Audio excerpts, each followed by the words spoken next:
Picture a car dealership. Cars arrive, cars sell, customers come and go. To stay organized, everything goes into tables. Each row is a car. Each column describes it: year, make, model, color, mileage.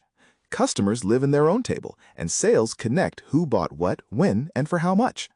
That's the strength of relational databases like MySQL or PostgreSQL. Structured data, clear relationships.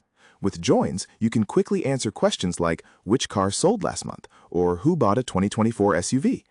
But push further. Who are the friends of SUV buyers? Do their friends buy similar cars? Where do they live? Now you're joining table after table, and the picture gets messy. Graph databases flip the model. Instead of rows and columns, data becomes a network.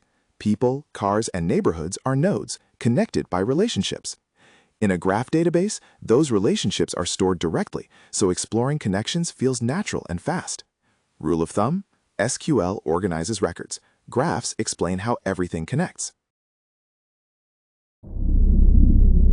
Need help? Reach out. sales@graphable.ai